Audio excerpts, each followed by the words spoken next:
All right, Happy New Year. Hopefully everyone had a happy holidays. As Fire Chief, we're going to release some frequent video messages that kind of give an update on the department. With over 300 people, it's difficult to know all that we're doing. So these messages will hopefully highlight some key events and some of the impact we've had on our community. Additionally, we'll cover training, notable incidents, reminders, promotions, program launches, and more. Okay, next we're going to cover some notable incidents that have happened here in our response area in the last few weeks. But first I want to talk a little bit about the why behind why we're doing this. The first thing I want to point out is the NFPA reports that most Americans only experience a house fire where they actually needed to call the fire department once in a lifetime. What that means is fire safety is oftentimes an afterthought. Think back to what just happened on New Year's Eve in Switzerland, where 40 people were killed in a nightclub fire when a sparkler ignited a foam sound deadener. Sounds eerily familiar to the 2003 Station nightclub fire in Rhode Island, where the sparkler gerbs from the band ignited foam sound deadener. When it doesn't touch people personally, it's easy to forget. Oftentimes the fire department is criticized for being a barrier to progress or for establishing red tape that makes it difficult to navigate. But what we need to understand is our job as a fire department to share our experience because people's collective memory is short. Did you know that we had over 6,000 time-sensitive critical emergencies in 2025? It may feel like we didn't have a lot of fires because they're divided 27 ways across 3 shifts and 9 battalions. But did you know that we reported to NIFRS 212 structure fires in 2025? Or did you know that we've had 17 fire-related fatalities in our response area in the last 7 years? Again, it doesn't seem like we have a lot day in and day out, but when we look at it together, it's imperative that we share our story and we explain to our taxpayers and our elected officials what they're getting for the $82 million that they invest in us. Okay, so over the last few weeks, we've had several structure fires and notable events. In Southwest Boise, there was a fire in a ranch-style home on Hidden Valley Drive in Engine 14's area. This fire was located in an area without hydrants and allowed for the delayed water supply pre-assignment to be exercised with water tenders. The fire started on the exterior and extended to the second floor and attic. In the central bench, Engine 6 and Truck 4 were sent to an automatic fire alarm at the Liberty Lakes Apartments on North Liberty Street. They were met with a kitchen fire in an occupied multiple dwelling. The alarm was upgraded to a structure fire and additional units were sent. Fortunately, a fire sprinkler activated and prevented the fire from extending to other apartments. In Southeast Boise, Engine 12 arrived first to an exterior fire in a modern 2-story home on Settlement Way. The fire had extended up the siding and into the attic through a gable end vent before fire crews arrived. In North Boise, Engine 9 responded to and extinguished a small basement fire on Hawthorne Drive in a tri-level home before it had a chance to really take off. In West Boise, Engine 11 arrived to a medium-sized detached shop fire on Marlinwood Drive. They were able to extinguish the fire with extensive trucky saw work provided by Truck 4. Other notable responses included a confined space rescue of a construction worker that fell down a 24-inch vertical pipe about 20 feet at the city's Lander wastewater treatment facility. There was a private plane crash in the area of Orchard and Wright just off the Boise International Airport property. And finally, on New Year's Eve, crews responded to a vehicle that went off the Veterans Memorial Parkway bridge into the woods adjacent to the Boise River. The driver was seriously injured in the crash. Fortunately, her young daughter only received minor injuries. But the driver did require extrication to be removed from the SUV so that she could be emergently transported to the St. El's Trauma Center. But I want to focus and prioritize on 3 key areas. One is wellness, the second one is funding, and the third one is innovation. When I talk about wellness, we're not just going to be looking out for active members, but we're also going to be looking out for our retirees. We want to be able to support our members by activities like the Firefighters Ball, the annual picnic, the Union Spring Fling, and monthly retiree table talks.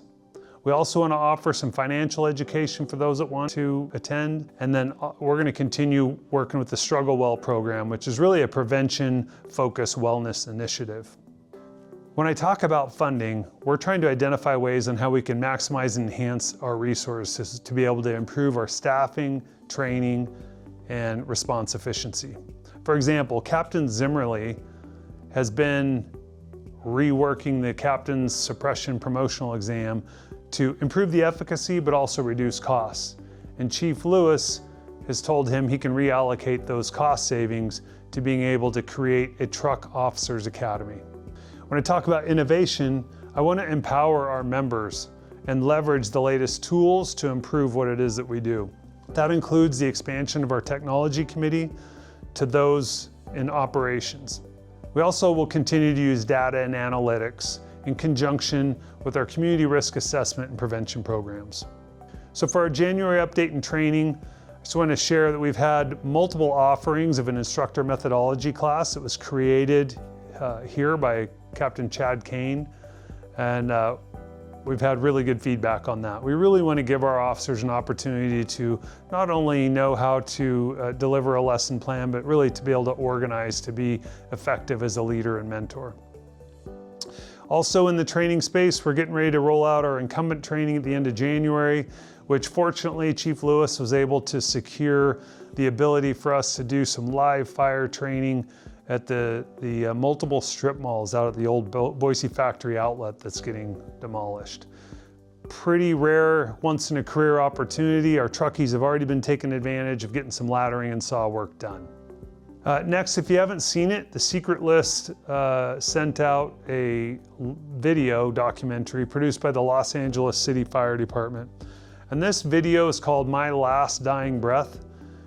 It chronicles multiple near-miss incidents and interviews the members that were involved so that they could share the lessons that they learned.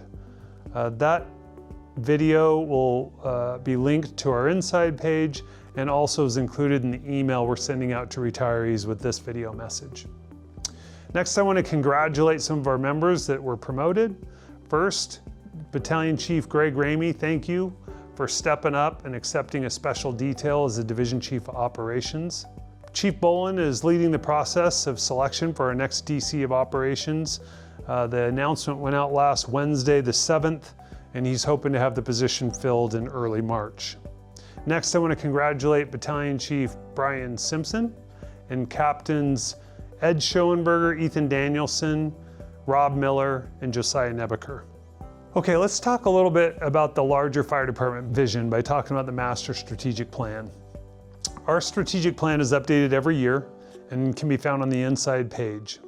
And if you look at that, there's a visual table on page 6 that illustrates from 2026 to 2036 some of our proposed core needs. This allows you to be able to have a glimpse into the future for staffing, facilities, major equipment, and fleet.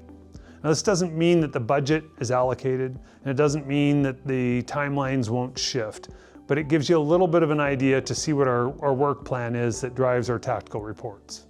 Next, we're going to share some stories about some of our incredible members and their backgrounds. It's difficult to know everybody at a deep level with over 300 people in the organization. So we're going to take a minute to try to feature somebody in each episode. And the first person we're going to start with is recently retired firefighter Tom Ritten from Ladder 5. I've been at Station 5 for 19 years. I'm pretty sure I'm the longest one. Yeah, there's been quite a few others that have been here for a while, but I think I've got the current record for being here the longest. Yeah, kind of an oddity, so I like it here. It's a great community here. We were kind of like our own little world here, but I like to be busy. There's always something going on, and it's always just kind of been my home away from home. But some of the things that I always say is like one thing that I like about this job is that we have part of every job in our job. So some days you're a doctor, some days you're a plumber, some days you're a janitor, some days you're a firefighter. And so there's just part of every job that's involved in our job, and not knowing what we're going to do on any given day is nice. This is a great job. You know, I would do this for free, but I earn all of my money on a handful of calls a year. And those are the calls that are like really dangerous, or I have to see something that nobody should have to see. Yeah, I think it's good to have your mind in different areas. Like when I'm not at work, for me, I definitely like to take a little bit of a break mentally, a little bit, and be able to get away and recreate and do some other fun stuff too. My junior year in high school, and decided to go to Venezuela as a foreign exchange student. My host brother said, "Hey, get dressed, we're going to a party," and I'm just being there a wallflower, not really known that, but I knew that the music was moving me, and I really liked it, but I didn't know how to dance, and I was like, this is pretty cool. So I got hooked on it and wanted to get better, and yeah, and that never stopped and just kept on going. So I kind of got thrown into the instructor part and the DJ part of it, kind of by accident, forced into it. I was like, I really kind of like this DJ side of it too, and getting into the art of DJing and playing with turntables and all that stuff. A big part of my life. I have an RV coming as kind of my retirement gift, so I'm going to do some more RV trips and go explore parts of the U.S. for sure, and not be in a hurry to get somewhere quick and go explore, hang out. What's the kind of split between being excited to retire and being sad to leave your crew? Yeah, the sad part is hanging out with the gang here, so that's what I'm definitely going to miss. I feel like as my career has progressed, I've gotten to the point where it's like I feel like I've fought a lot of fire. I've gotten the experience. I've been on some very interesting calls, and so that part of it I may not miss that much, but just hanging out at the kitchen table, where that's the important part. And I always like tell our probies, like they want to get up and clean dishes right after dinner's done. I'm like, hold on, like this is what it's all about right here, and they don't see it right now probably because they're brand new, but you look back after a lot of years firefighting, and you really see the importance of the camaraderie that's talking at the kitchen table after dinner, and just it's important, and that's what I'm going to miss.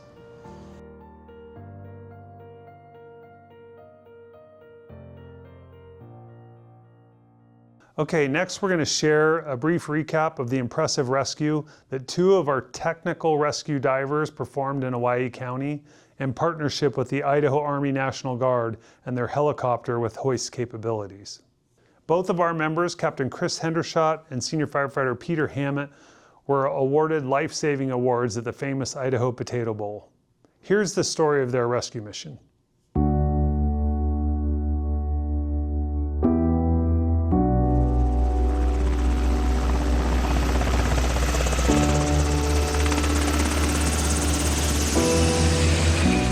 I do remember coming over that rim in the helicopter and looking out the window and being kind of like, it's time to go to work. This is serious stuff.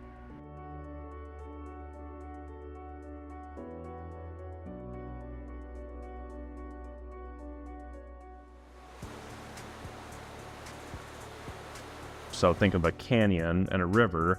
It has box features, so both sides of the river are very steep, and there's nowhere to land a helicopter in the canyon. And so they can utilize their hoist to vertically lower and raise personnel to where helicopters can't reach. The rescue itself was pretty straightforward with high consequences. It was pretty unforgiving. We ended up going upstream about 100 yards. I went out, got lowered to the riverbank, and called for Chris with some rope equipment. He was lowered as well to the same spot. We met up, came up with a plan. We threw him a throw bag, which he immediately dropped into the water because he had been out there all night. He was cold. He had no manual dexterity left.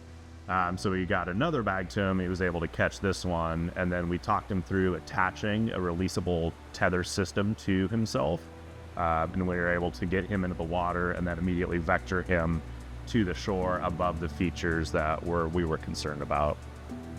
And got him on the side of the river. And once we got on the side of the river, we walked him to where we were hoisted in, and we extricated him. I think that the people who we rescued were pretty lucky that we were capable of doing what we were doing. So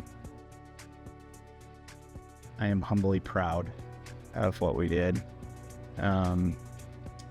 It's not a really normal rescue. Yeah, I'm humbly proud. It's not something that is expected of us in a normal course of duty. It's something that we got to do that I'm really proud of. It really pays compliment to our department that the National Guard trusts us and that the department trusts its personnel to go and operate remotely in small teams.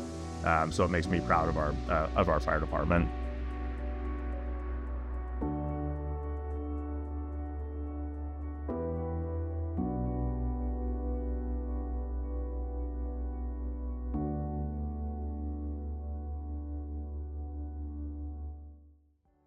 And finally, this is being recorded prior to our Firefighters Ball and 150-year celebration, but I'm confident we'll have a good night that night. There's been almost 300 tickets sold to the event. I'm really looking forward to having an opportunity to really visit and connect with some of our active retired members and spouses. And if you ask our retirees, they will all tell you, it's not the calls they miss, it's the personal connections. So I want to personally thank you for your willingness to grow and to be with us in this journey as we serve our community at Boise Fire.